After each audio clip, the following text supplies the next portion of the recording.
Denasia, oh, I don't want a student today. No, I can't do this today. Your clinical instructor can really make or break your clinical experience. Do not lose your license before you even get it. You can learn from everybody. You can learn from the techs. You can learn from the respiratory therapists. You can learn from the nurse. Let's just say I've spent my fair share of time unpaid in the hospital.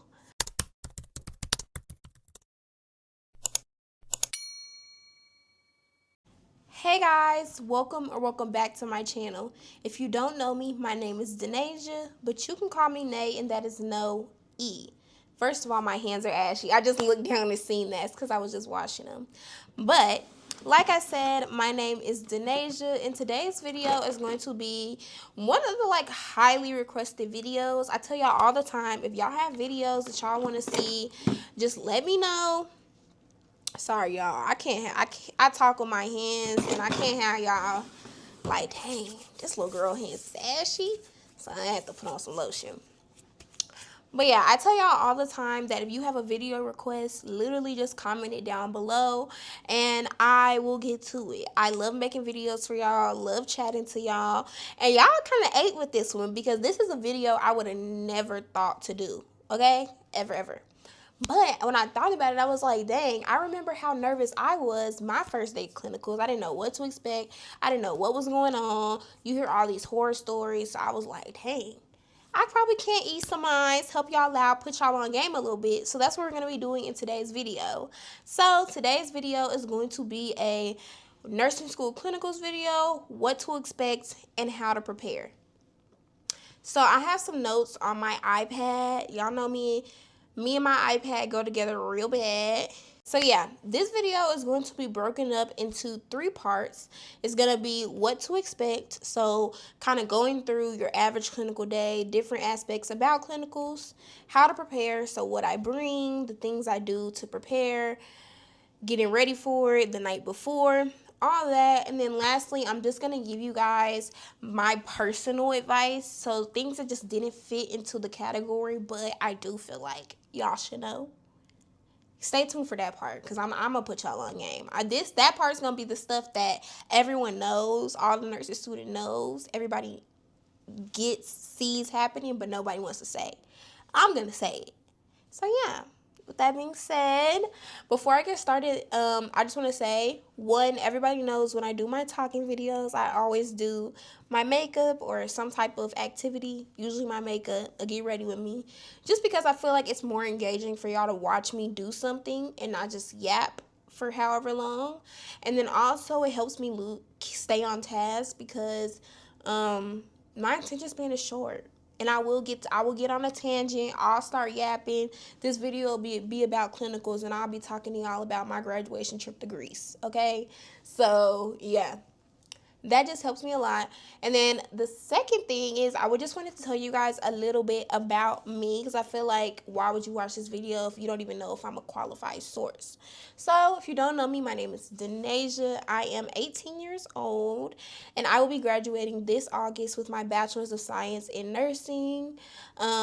I know what you're thinking. You're 18. You're graduating with your Bachelor's of Science in Nursing. Yes, I graduated high school with my Associate's of Science degree, took all my prerequisites, and then I went into a direct entry accelerated BSN program. I've been in this program since May of 2024, and I'll graduate in August of 2025. So 15 months.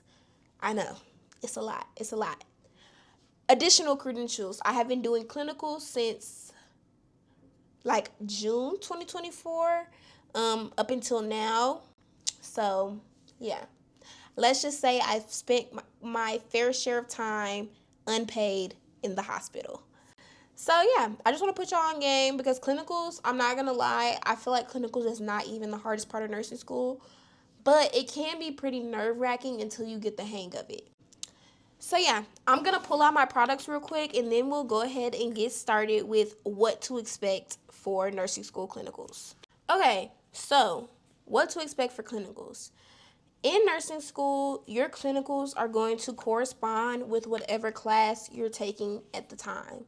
So for example, whenever you're taking med surg, you will most likely be on med surg floors. Some specialty floors like neuro med surg tele, whatever. Med surg. For example, I'm taking critical care as of now, so my clinicals are going to be in the ICU and in the ER. So on and so forth. Pediatric hospitals, OB, labor and delivery floors, postpartum, things of that such. I feel like that's a given, but it's kind of not. With that being said, another thing I really wanted to get out the way first as well is that I will say the hospital does matter. So in some cases, you guys will not get, depending on what school you go to, you will not get any say so on what hospital you go to. But the more common thing that nursing schools do is they have you rank different hospitals that you would like to go to, and then based on the rankings, I guess, they assign you to a clinical location. A lot of people prioritize location, like they prioritize the places that are closest to them. I recommend prioritizing where you want to work. So, for example, me, the locations of hospitals that would probably be closest to me are the ones by my school. But for every semester I've been in nursing school, I've always placed Dallas as my number one priority, my number one location, just because I know all the hospitals I want to work at are in Dallas. And being in that proximity will allow you to kind of make those connections. Because you have to think, you're going to be there every week for 8 to 10 weeks, depending on, how your school does it. So that's ample time to make connections with the charge nurse, make connections with the nurse managers, like really get to know just the employees, get to know the people in the nurse residency program, see how do they even like the hospital, okay? Clinical is going to be your prime time to network because that's the one time where you're going to have to be there anyway. So why not make connections? Now we can get on to the actual nitty-gritty. So when it comes to clinical, your clinical day is typically going to be broken down into 3 parts. So you're going to have pre-conference, like during your actual shift, and then post-conference. So pre-conference, honestly, at my school, we don't really do a lot for pre-conference. I honestly feel like pre-conference is just there so your instructors can say that they laid eyes on you and they know that you're in the building and that you're in dress code, because honestly, at my school, pre-conference is really just hey, y'all got any concerns for today? Okay, we're doing this today, and then we leave. Like, it's probably not even longer than 10 minutes. But at other schools, it may be longer. Like, there may be things associated with pre-conference. At my school, it's really not. Just because they like us to be there to take report with our nurse. After that, you'll usually go up to your unit. Depending on how hands-on or hands-off your school is, either your instructor will walk you up to the unit or you will go by yourself. At my school, usually the first day, even though we rotate units and we're on different units almost every week or every other week, usually the first day they'll walk you up to the unit, but after that, pretty much you go to the unit by yourself because they're all the same. When you go up to the unit, you'll find the charge nurse. So I will find the charge nurse. I will introduce myself. Hi, my name is Denasia. I'm a nursing student at... Hold on, y'all. My boyfriend's calling me. Let me tell him I'm going to come back. So I would go into the unit. I would say, hi, my name is Denasia. I'm a blah, blah, blah semester nursing student at UTA. Is there anywhere I can put my bags? Normally, they'll say, yeah, you can put your bags in the locker room. Or, like, I'm not going to lie, some hospitals are not as welcoming to students. They feel like you should just slide in where you finish. So they'll be like, no, there's not nowhere you can put your bags. And in that case, me and my bag, we'll go find a seat. It's nothing. It's nothing. But that's in the rare case. Most places, they'll tell you go to the locker room, or they'll give you the code or whatever. At that point, they'll usually give you a assignment to a nurse. Me personally, I don't bombard the nurses because at my school we have to be there at 6 to 6:30. What time is like shift change? 7. So most nurses are not even there by the time I'm on the unit. With that being said, the second they get onto the unit, that last thing they want to see is a nursing student following behind them like a little baby penguin. Like, that's irritating. So normally I give them time to go to the like break room, put their stuff up, get their stuff together. When I go bother them is when that, because I also look at the badges, or I'll ask the charge nurse, hey, like, what does she look like? But 9 times out of 10, they're gonna be like, she's blonde with a ponytail. Everybody in here is blonde with a ponytail. So I look at the badge. I just be spotting the badges as they walk in. I'll go up to them. I give that same introduction. The first thing, what should I say? This will help you avoid a lot of confrontation and awkward situations with your assigned nurse down the line. If you get this out of the way the first 10 minutes you know them, you introduce yourself, you do all that, and you can do it after report. If they're just sitting down, you can do it then. But sometimes, like, the night shift nurses, they be ready to go. So they looking for people. You ready to take this report? So they can go. So if they're doing something or they're taking report, obviously you just take your report and you go with them. But immediately after that, the first chance I get, I'm telling them my scope of practice. So when you start nursing school, 9 times out of 10, your scope of practice is going to be extremely low. So, like, especially that first semester before you do your checkoffs, girl, you can't do nothing but an assessment. Like, you literally can't do anything. So that's going to be a lot different than me now. I'm in critical care. I can do everything except for, like, everything with your nurse, obviously. I can do everything except for, like, giving IV, like, sedatives. Like, I can pretty much do everything. I can give IV narcotics. So, like, the last thing I would say, I got in those situations a lot where, like, the nurse is kind of irritated with me because for them, they feel like they're helping me. Like, oh, I'm being nice by trying to give this girl all these learning opportunities and she don't want to learn. She turning them down. Like, because obviously if all I can do is give a head to toe and this girl is coming at me with some IV push, Lasix, and I'm like, she already done drew it up. She's like, oh, yeah, you can give this. She thinks she being nice. I'm like, nah, twin. I can't actually. And it looks bad. If you just have it together from the get-go, when I first get there, you set expectations. I tell them, yeah, my name is Anasia. I can do this, and this. And then also, this is also your time to tell them if you have any checkoffs that you want to get done. So I would tell them, yeah, I finished all my checkoffs except for IV push. If you have any opportunities with any of your patients to give IV push today, I would really like it. I do have to do a med sheet for it, so I would appreciate if you could tell me, like, as soon as possible so I can get the med sheet done and be ready when you're ready, so I'm not slowing you down. I always phrase it like that.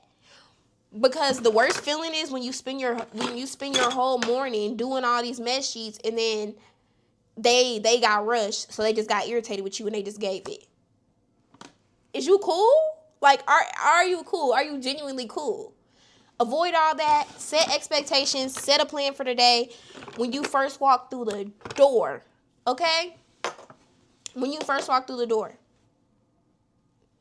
Now, the way I like to, you have to gonna have to structure your clinical day based on your instructor. For example, my first semester, I had an instructor who, she was not bothering me. Unless I called her and I'm like, hey, I need you, she's not gonna come up there bothering me. She doesn't care when I get stuff done. As long as it gets done by the end of the day or by the time we get to post-conference. Oh, y'all didn't even talk about post-conference. Well, we'll just go through the shift and then we'll talk about post-conference last because it is last. As long as I get my stuff done, she didn't care. As to last semester, this semester, I have an instructor where when she comes around at 9 o'clock, if you don't have that head to toe done, she's looking at you like, what you been doing? Your patient could be tanking right now. You don't know because you haven't done no assessment. Like, you kind of have to fill out your professor and fill out, and you can ask them. It's really not nothing to fill out. What are your expectations? That's a normal generic question. If you can get it out the way before clinical, that's great. Because So the way I like to structure my clinical day, the first thing I do, I go take report with my nurse. When you're taking report, the things you're looking out for, I'm just talking. I ain't did no makeup. When you're taking report, the things that you're looking out for is the first thing you're looking for your patient. What you're looking for is going to depend on where you are in your nursing school journey, so what you can do. And it's also going to depend on if you have any checkoffs you want to get done that day, and then also what you want to do, okay? For example, when I'm done with checkoffs, I'm done with all that. Not that there's anything wrong with it. I promise you there's not anything wrong with it. But you are 100% expected to take care of 100% of the task for your patient that is within your scope of practice. So tech work, it's not tech work because nurses can do it too, but things like activities of daily living, toileting, bathing, all that, you're going to be expected to do that for your patient because you can do that as a student from day one. If I don't want to be taking somebody on and off the bedpan all day, I'm never gonna choose a patient on bed rest.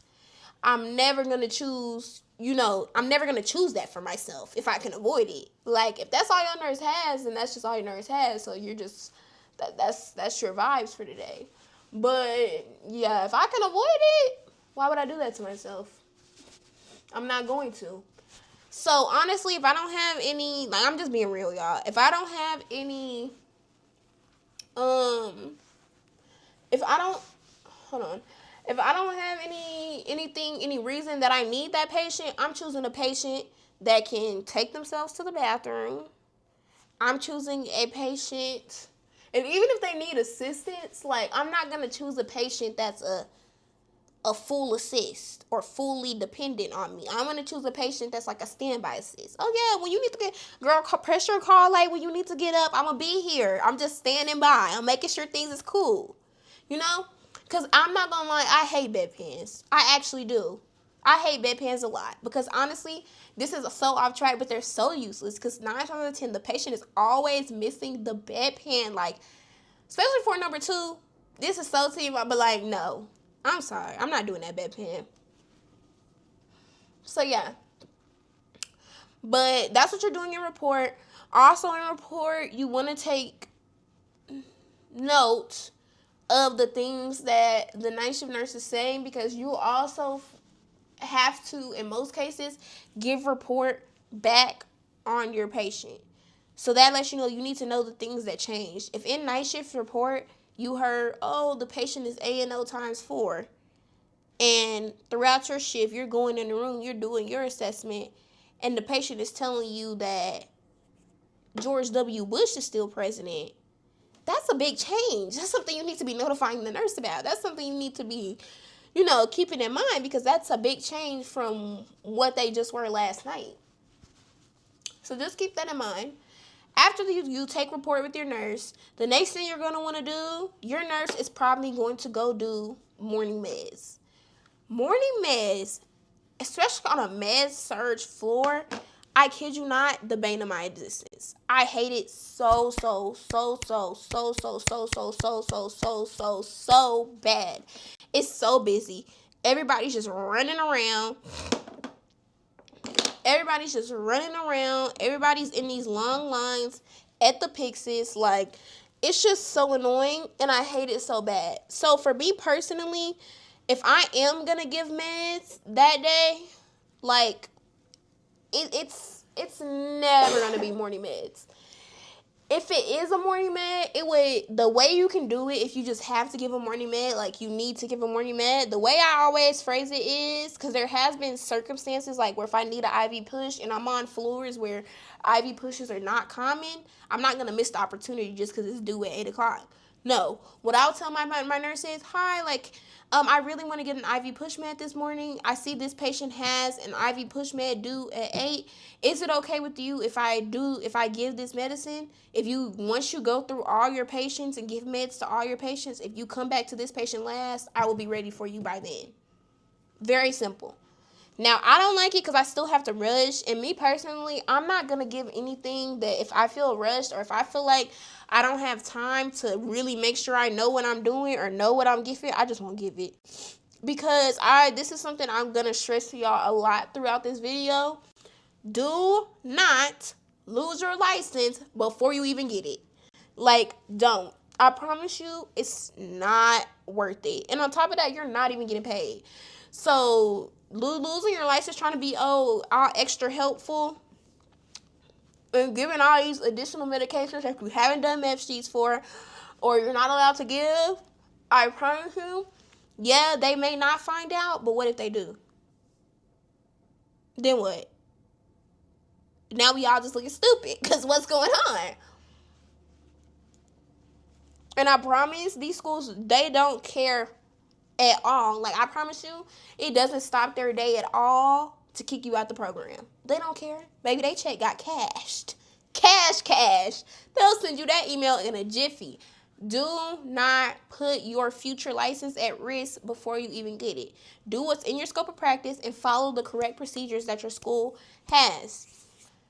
Like I said, I don't like doing morning med pass. I like doing afternoon med pass. So after lunch, that's when I'm trying to do my med pass because then I can usually give all the medications for my patient. So that means I'll have all morning. To write my med sheets, make sure I'm knowledgeable on my med. I already did my assessment. Go in, talk to the patient, tell the patient, hey, hey, I'm going to have my instructor coming in to observe me, give you this med later. Is that okay with you? You always want to ask your patients, is it okay with you? Because if what happens, and you also want to ask, make sure they're not going to decline the med. Because I promise you, everyone involved will be annoyed with you if you literally did all this to get your instructor to come up to the floor. She has 10 other students on different floors. You did all that to get your instructor to come up to the floor just for the patient to be like, oh, no, I'm not in pain. I don't want that. No, I'm going to refuse the Robaxin. Now everybody looking stupid. You just standing there with your med sheet and your instructor looking crazy. So you want to make sure you keep the patient in the loop. For one, make sure that the patient is okay with you giving the medication. Let them know in advance that your instructor is going to come to the room. If you already did your checkoff and you're just giving it, then omit that part. And also tell them what to expect. So, like, for example, at my school, there's a whole process for our in-hospital checkoffs that is ridiculous. I'm not going to lie, it's ridiculous. Like, I have to literally out loud say the 5 rights of medication administrations. I have to go through the medication math. The patient is used to what's your name and date of birth. This is lisinopril here. So you know how crazy they gonna look at you if you get to their bedside? This is John Doe, March 13th, he's getting this because of, it's due at this time. They're gonna be like, what is wrong with her? So you need to tell them in advance. Like, I always just go in, I tell them what to expect. I'm like, and I'm not gonna lie, this is gonna take a little bit longer than your normal med passes. Like, you just make it lighthearted. Don't seem like you're scared. Don't make it a big deal, because if you're scared, they'll be scared. I'm always like, when you're in school, baby, they got all the rules in the world. I'm saying, I'm gonna be in here like, and I show them so that by the time when they see me do it and they see it's really like that, like, they literally be laughing. Like, I had one little old lady, when I tell you she was so tickled when I was doing my 10 rights of medication administration, like, she was tickled. She was like, I thought you were being dramatic. That's so funny. Like, she thought it was so funny. So everybody got a little kiki in. But just let them know what to expect. Like, one of the biggest parts of clinical is communication. Additionally, let your instructor know. If there's something you want to do, you want to get on it first. Like, for example, instructors, one thing they don't like, I've come to learn this, they don't like when you text them, like, when you need them and be like, hey, like, I'm trying to do my IV push check off. Can you come to my floor or in this room number now? Like, they're gonna be like, which is like your whole job is to check me off, but like I get it. So, and then also over text, things can come across wrong. Like, so I just avoid that. My thing is, once I ask my nurse in the morning, hey, can I give this med in the afternoon? I text my instructor right then and there. Hi, this is Denasia. I'm with the nurse. Da da da. And my patient is room. Da da da. I would love to do my IV push medication check off at 1 p.m. today. In parentheses, 1300. So everybody know what I'm talking about. At 1 p.m. today, I've already completed the med sheet. I will be giving da da da da. Please let me know if this is okay. They'll usually text back, perfect. They love it. It's easy, it's detailed, and just to make sure they don't forget, 15, 30 minutes before, I'm texting, hi, I'm just making sure we're still on for my IV push check off at 1. Should I have to do all this? No. Does it make your life easier? Yes. So just do it the first time. Yo, let me go turn on my light. I was doing this while the sun was going down, so like I see the light just getting drastically darker and darker and darker. So I'll be back. Okay. So that's pretty much how the shift goes. After you give your meds, because I'm not giving 29,000 meds a day, because just remind yourself, the more stuff you do, I'm not telling you don't do your learning opportunities, but just know, the more stuff you do, the more paperwork you're going to have to go home and do. So I like to keep my meds to a minimum, baby. I keep my meds. I think the max amount of meds I've ever given in a day, I've ever given a day, this is going to sound so bad, y'all, but look, the max amount of meds I've ever given a day, I think is like 4 meds. 4 meds, which, you know, like when you're a nurse, that's unrealistic. You're always going to be giving way more than 4 meds a day for one patient. But at the same time, the paperwork is just so ridiculous at my school. Like, it's so ridiculous. The med sheets are ridiculous. I feel like I would lose out on learning opportunities if I was trying to give all those meds every day, because I would just be sitting behind the desk every day.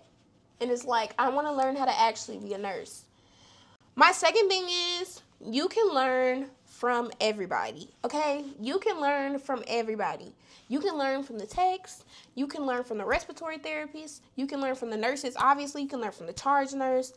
Especially if you're at a hospital that has pretty good morale. I'm not going to lie.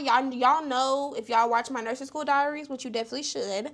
Last semester, I hated the hospital I was at for clinical. So, like, they didn't even have respiratory therapists to learn from. Like, if they did, I never seen them. So, like, that hospital was janky and I didn't like it. But the first hospital I was at for my first semester of clinicals, amazing. Everyone was so open to teaching. After several trials and tribulations, my SD card had got full. So, I had to go.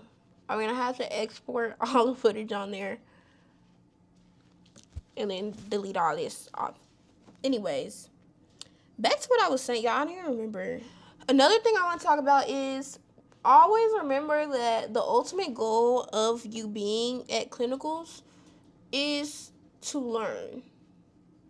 So, for me, I always made sure to make the most and make sure I was gaining the most out of each time I step foot in that hospital. Because it's like, I have to be here anyway. I might as well learn something. And I will say, you can go to clinical every day and not learn jack if you really want to be a lazy bum. Because in reality, all you really got to do is pass one med or whatever your school requires. Pass the meds and all you have to do is pass the meds and do an assessment. Like, it really, but that is not good what's going to help you learn. So for me, every day when I introduce myself to the charge nurse, I will always tell her, yeah, and if you have anything that you feel like will be a good learning experience, please feel free to come find me, even if it's not with my patient or if it's with a different person's patient. I'm open to learning. So I got to see a lot of cool things, like, just from doing that. Like, I got to see several chess ports get accessed. I got to like watch the process, see it. As a student, it's not within, well, it is now, but before it wasn't within my scope of practice to access ports or do anything like with a port. So like, she even let me like go through the process, like aside from the actual needle stick, like she let me actually go through the process of sterogloving, doing all that with the steps. Like, she let me walk her through it, and that was a really good learning experience for me. And that's something I would have never gotten or never gotten to do had I not, you know, took my learning into my own hands and been like, hey boo, I'm always down to learn. I think that's always a really good tip to do when you're on the floor. Definitely recommend that. Another thing is also just making sure you can learn a lot. You can learn a lot from literally just watching your nurse, especially if you get to have like a really experienced nurse who has all the little tips and tricks. Maybe I'm asking questions. I'm looking like a hawk, like, but also make sure you don't learn bad habits. Cause I'm not gonna lie, I did have one nurse who had been a nurse like 25 years. I love that lady down. I had her like week after week. Like, I would go to the floor and literally ask, "Hey, is she here today?" Like, need that. Like, I literally loved her down. But I will say, she did teach me some bad habits. And when I did it for check off, my professor was like, "What the?" So just make sure you're being mindful of that. Also, the one thing I want to tell you, just lastly, about your actual clinical shifts is don't let clinicals stress you out. I know that's a hard thing to just like say, because don't get me wrong, clinicals have stressed me out on more than one occasion, especially like when I'm doing a check off. Because for one, it's so awkward. It's just like me, a patient, and my instructor in a room together. What the heck? But don't let it stress you out. Like, literally don't, because the good thing about checkoffs at majority of the schools is you have multiple attempts. Like, it's not that deep. You fail a checkoff, you go practice, and you do it again. And honestly, if you're already nervous, or if you're already, scared, or you're already anxious about it, you most likely are not going to perform to the best of your ability anyway.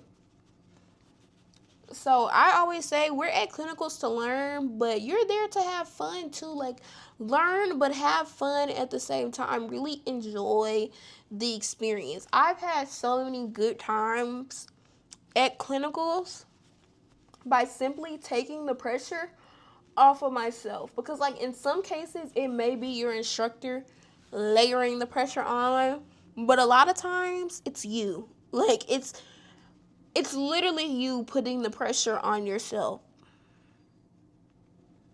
And that is making no one's time at clinical any easier. Next, I feel like I'm yapping. Let's move on to how to prepare. So, obviously, at clinical, you're going to have a lot of paperwork you need to bring. Previous semesters, we were allowed to have our paperwork and stuff on electronics, so I would always have it on my iPad. And that's mostly because for us at my school, we document and do our care plans and do all of that in EHR Go. So we have like a separate electronic health, like, obviously it's fake, like it's a fake health chart and stuff, but it looks, well, it doesn't look like Epic, but it has all the same functions as Epic or any of the other charting systems would have. So literally, we would have to have our iPads anyway, so we would just have all of our paperwork on the iPad. This semester, I can't do that, so what I would recommend you do is make a binder. Make a binder with all of the documentation that you know you're going to need to bring to clinical each time you go. That just makes it easier for you, because that way, if you have that binder, you have all the paperwork you need. Print out your med sheets, make those, like, everything you need to bring with you for clinical days, make sure you put it in that binder and you have it. Additionally, my school is not really care plan heavy, like, at all, but let me share a few resources with you for your care plans. when you're doing care plans, obviously don't plagiarize off anyone, but there are multiple resources to make the process of you making your care plans much, much, much, much easier, okay? You do not have to be doing all that extra if it's not needed, honestly. Like, it really do not be needed. Okay, so what I recommend for care plans, ChatGPT. Sue me, but ChatGPT works wonders. Lippincott Advisor, that's my favorite one. I love Lippincott Advisor. Nurse Labs. Honestly, any of the websites that come up when you search up care plans for diabetes, that'll do it. And just make sure you tailor it to your patient. Like, it's no reason to make it hard, the process harder than it has to be. So I would say that for care plans. Also, I would recommend you saving a bookmark of a browser or something like that of any of the websites that have quick drug facts. It'll make it easier for one to do your med sheets, but also just if you want to look something up for your own knowledge. Like, for example, sometimes I would every time I saw a drug that I never seen before, just because honestly in the hospital, like especially if you're on a med surg floor, I see pretty much like a lot of the same medications. Like, for example, like every time I see somebody with high blood pressure, lisinopril. Every time somebody's having nausea, Zofran, like, or ondansetron. Every time somebody has, like, they prescribe the same stuff. Diuretic, Lasix, furosemide. Like, everyone prescribes the same stuff, so honestly, you're gonna get used to seeing those particular things. So when you see something new, that's the perfect time to use it as a learning opportunity. Oh, what is this? Like, what is that? Why do they use it? Go look it up. Even if you're not giving it just for your own knowledge, and you don't have to do it right then. Like, when you see the new medication, you can write it down. Look at it at home.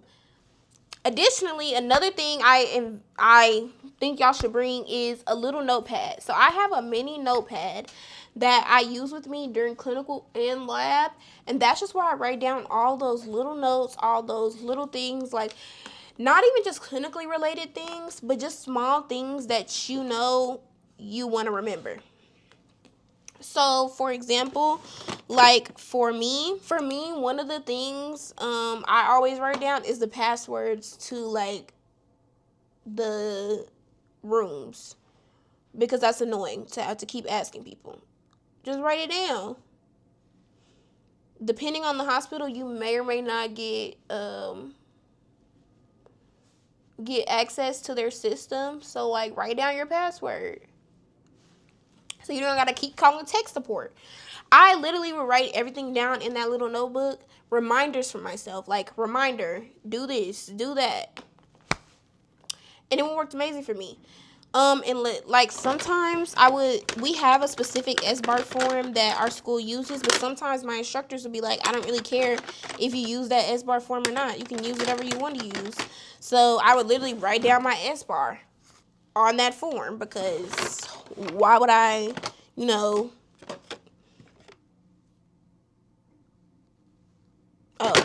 why would I go through that of writing down a whole shindig if I could just write it on one little form, on one little notebook. So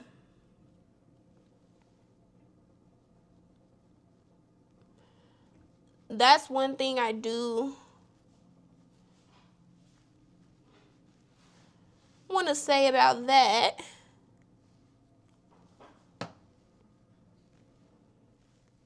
Additionally, it's really important to understand your patient's chart. It's important to understand, like, not just know what's going on with your patient, but understand why certain things are going on with your patient. Understand why they're receiving certain medications. Understand why there are certain orders in place. So that like actually going through and looking at those things will help you understand a lot better of the nursing process, as well as help you kind of develop some of those critical thinking skills, that nurse brain that everybody talks about. So like, for example, it's like you go to a patient's chart, for example, and you look and you see your patient has heart failure. You go to the medications, you see like carvedilol, Lasix, all this other stuff. You could at that point just say, okay, I'm gonna do my med sheets on Lasix and furosemide. Furosemide/Lasix and whatever. But you can also take things a step further. You could say, okay, they have Lasix, right?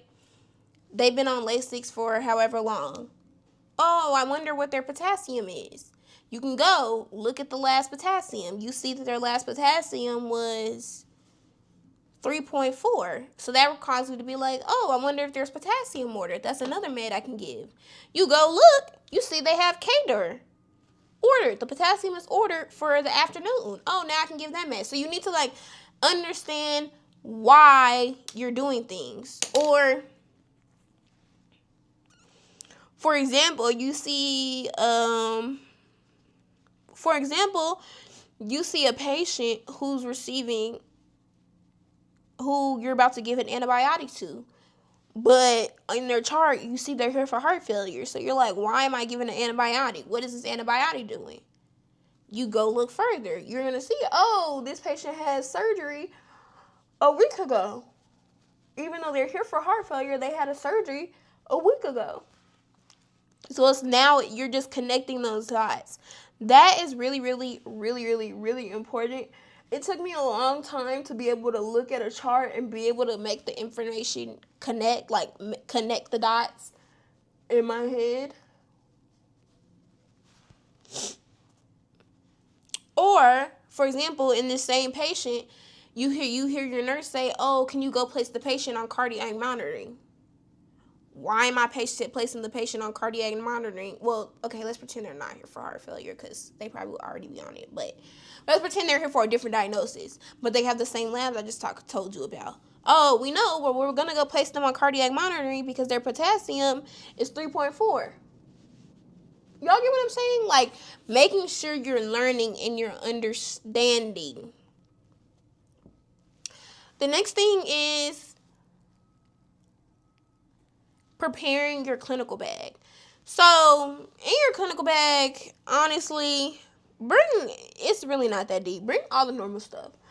By the time I get to the end of the semester, it be to the point where I don't even bring a bag. I put everything in my pockets. Like, I don't be in the mood. I literally show up with just vibes. I put that stethoscope in my pocket and a pen light, and I be on the way, like, literally. But, like, bring anything that you feel like is gonna make your day easier. So, if that's a water bottle, if that's lunch, like, whatever you feel is going to make your day easier. If that's a device, if that's headphones so you can listen to videos or music or whatever on your lunch break. Like, honestly, there's nothing really specific to bring to clinic. Like, obviously, bring your materials. Like, if there's anything that your school wants you to bring. So, like, for us, it's really just a stethoscope. That's the only thing that we have to bring. And honestly, if you don't bring a stethoscope, it's really fine because they have the disposable ones. But, you know the vibes. So, yeah, I do recommend bringing snacks, especially if you do 12-hour clinical days. Different schools do different times. Like, some do 8, 10, 12. At my school, we normally do either 10 or 12, but this is my first semester having 12-hour clinicals, so we'll see how that'll go. I'm kind of not excited about that. It's actually 12 hours and 30 minutes because my instructor is not counting our lunch break in the 12 hours. I know. And the last thing I have for how to prepare for clinicals is make sure that you guys prepare yourself mentally and emotionally, especially if you know you're going to be on a heavier unit, making sure you're having that self-care the night before, going over skills you want to practice, setting yourself up to wake up in enough time so that you can do that morning routine or do those things that make you feel better, about life. Like, if that's getting Starbucks or whatever you do, make sure you have time to go do that. Like, specifically, just making sure you're good mentally and emotionally, just because, especially, like, depending on the unit you're on, clinicals can be so physically and emotionally draining. Like, for example, like, when I was on the oncology unit, y'all, I'm glad it was only one day. And, like, in a similar sense, if you're on, like, this semester I'm going to be on pediatric oncology, which if I was feeling distressed on the adult oncology, I can only imagine how I'm going to feel on pediatric oncology. So, like, I'm going to make sure I'm really taking care of myself on those days and before. And my last thing about that is just to make sure that you mentally prepare for constructive criticism. Some instructors are really mean. Some instructors are really nice. It really doesn't matter whether they're really mean or really nice, because regardless, their job is to aid in your development as a nurse. So with that being said, there is going to be times where they say things that, you need to improve on. And depending on the instructor, they may say it really, really nice. And they may be, it may make you feel good. You may not feel bad about yourself at all. And depending on another instructor, they may literally make the hugest scene and make you feel like you're going to be the worst nurse ever. That's just reality. Like, it sounds bad, but, like, your clinical instructor can really make and break your clinical experience. It shouldn't be like that, but I'm not going to lie. It's the truth. Like, I'm not even going to lie to y'all. That's the truth. That's why y'all be watching me, because I keep things real. Well, that's real. Luckily for me, I haven't really had an experience with a bad clinical instructor. I mean, has every clinical instructor been my favorite? Like, oh, I love them so bad. No. But I haven't really had an experience where there was anybody where I was like, oh my gosh, she's so mean, or I hate her. Like, it's never gotten that deep for me, thankfully. And y'all, I forgot post-conference. So that was it for my how to prepare for clinical. Before we go to my advice for clinicals as a whole, let's talk about post-conference. So post-conference is exactly what it sounds like. After clinical, you and your instructor and the rest of the people in your clinicals will have a little conference time period. So, like, basically, depending on your school's thing, you basically just talk about your day. You talk about your day. You talk about what went well, what didn't. You talk about, so a lot of times, a lot of schools will have you do an S-bar. That's basically just like give report on your patient. It's very easy. There's multiple forms. Your school will probably give you one to follow, but if they don't, there's about 1 million S-bar forms online that you can look up and follow. Okay, now we can end it out with advice for navigating clinicals. So the first thing I want to talk to y'all about is dealing with common issues. So there is going to be some stereotypical issues that you will most likely come across. Hold on, let me shut up. That you will most likely come across during your time of doing clinicals. The first one is going to be mean nurses or difficult staff. So like I told you, when you first get on the floor, you're going to go probably find the charge nurse, okay? And when you find the charge nurse is going to tell you a name. She's going to say, oh, yeah, you can be with Nurse Lucy. Okay, you're like, Nurse Lucy. You see Nurse Lucy coming to the floor? She already look over it. She come out the baking room. I told y'all, don't press her. Don't press her. I don't want to come to work sometimes, too. You see her sitting there, you go, hi, my name is Denasia. Oh, I don't want a student today. No, I can't do this today. I can't do this. I know it sounds crazy to think that would happen when you're dealing with grown adults. And I'm just trying to learn just like you was trying to learn when you were in school. But no, it happens. Some students, they do all that trying to explain themselves. They do all that begging, pleading. I'm going to give you a word of advice, okay? You're quite literally paying to be there. And nursing students already don't get enough time to learn, to bridge that gap between what you learn in school and what you're going to know as what you're going to be doing as a professional nurse. So I will tell you this. Do not let anybody waste your valuable learning experiences and your valuable time at school. I'm not paying to get treated any kind of way, okay? One thing about me, if I get the slightest inkling, and I do mean inkling, that you don't want a student or that you're being rude or we not seeing eye to eye, oh, that's fine, baby. You got it, boo. I'm going right back to the charge nurse. Hi, your staff seems to not want to have a student. She's doing this, and this. Like, not in a bad way, but I'm like, yeah, and I understand everyone has bad days, so could you just go ahead and point me in the direction of a different preceptor? Thank you. If they say, oh, that's the only person we have on the floor who could take students, don't worry about it. I'll go to a different floor. I'm not dealing with that. Like, no, absolutely not. And if that doesn't work, that's when you call your instructor. Because one thing about it, unless you just have a trash instructor, they're going to have your back. No, ma'am. I'm not getting treated no kind of way. Y'all are tripping. I don't have to deal with that. I don't.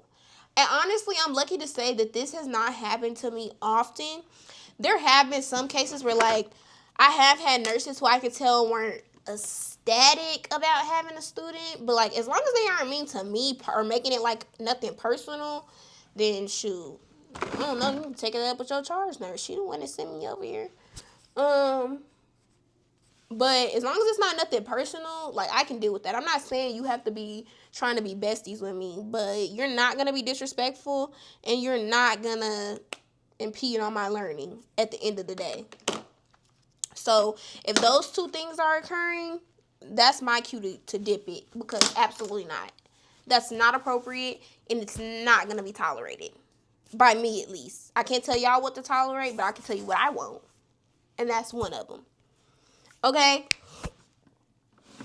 And I will say, try to stay professional, because you don't want to burn bridges. Like, if you want to work on that at that hospital especially, you don't want to come to the interview and then be like, yeah, that's that nursing student that went off. That went off on everybody. Like, you don't want that to be you. But at the same time, I'm sorry, respect is big to me, especially as being black. And a lot of times these nurses are, honestly, I'm not gonna lie. No, wait. It be your own people. Because I'm not gonna lie. Majority of the nurses are white. But I've never had any white nurse ever be like she didn't want a student or be mean to me or give me any type of messed up energy. The only nurses that have ever had that type of energy towards me or been like that have all been people of color, because they weren't all black. Wow. It be your own people. If the election ain't taught me nothing else. Well, it really wasn't my people, because I was a part of the 92%. But we don't have to get political, okay? The next thing I want to tell you about is handling mistakes. So,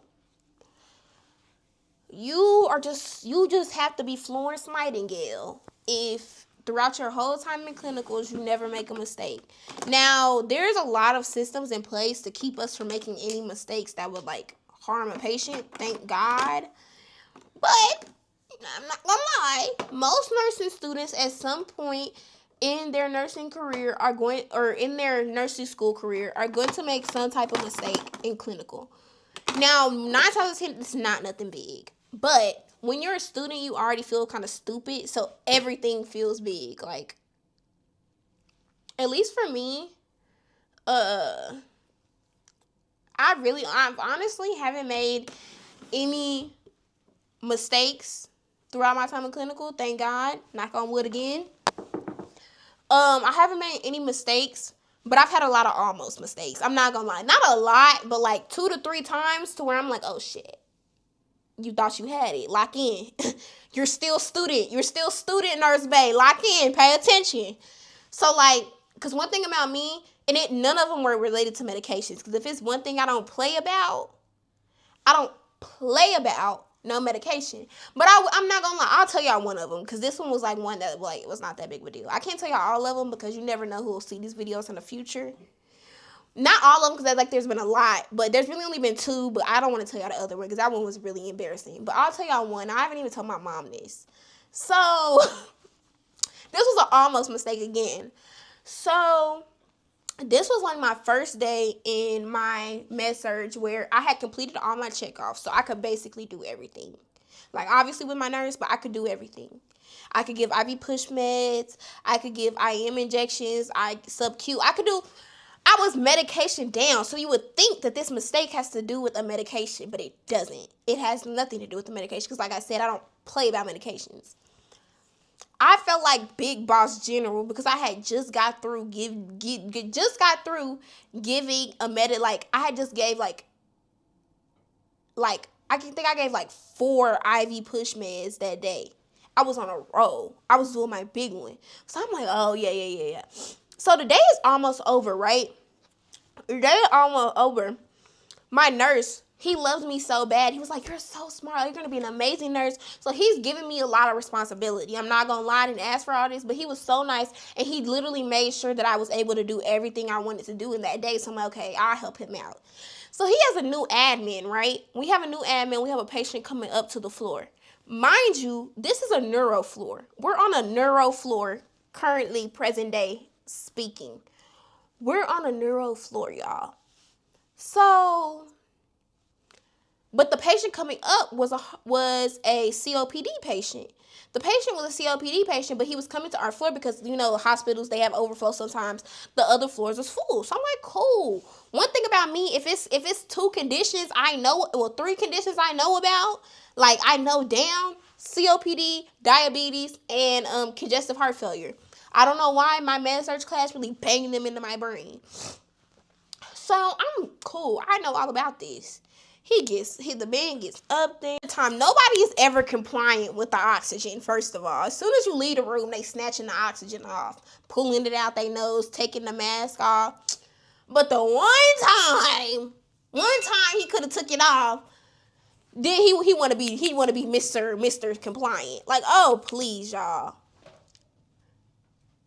But yeah, just knowing that you're gonna make mistakes, but just knowing that this is the best. Clinicals is the best possible place to do them because this is where people are going to actually be there to help you and to check behind you. So yeah, don't beat yourself up about mistakes. And then my last thing I want to leave y'all with, clinicals are not that bad, y'all. They're really not. Honestly, the worst part about clinicals is having to get up at 4:30 in the morning for no money. If we're being real. Clinicals will be probably a little stressful at first, but the more you do them and the more you go and the more you learn, the better they're going to get. So always remember that, guys. Always remember that. That's like the one thing I want to leave everyone with. But yeah, if you guys have any more questions about clinicals, you feel free to comment them in the comment section down below, and I will definitely make sure I touch on them and respond back to you guys. But yeah, I love you guys so much. If you enjoyed this video, please make sure that you like, comment, and subscribe, and follow me on Instagram. And yeah, for my bye, y'all know I always do my little bye with a kissy. I'm gonna wait till my lashes are on so y'all can see the full look. So I'll be right back. Hey guys, so this is gonna be the end of today's video. I feel so cute. If only I could ever actually make it to clinical like this. But at 4:30 in the morning, no way. Anyways, thank you guys for getting ready with me. I hope that this video helped. I hope that y'all enjoyed it. If you have any additional questions or you need anything else, you have any video recommendations, anything like that, just go ahead and comment it down below. If you enjoyed this video, make sure that you like, comment, and subscribe, and follow me on my socials. They will be on the screen. And yeah, make sure y'all check out my nursing school diaries series. That is like the perfect series for anyone that's starting nursing school, still in nursing school, period. Nurse that want to reminisce, high school student that want to be a nurse, really anybody, because it's not just about me being in nursing school. It's literally about my life. I really should be calling it It Girl Diaries featuring nursing school because I'm the star, not nursing school. But yeah, I love you guys so much. And bye.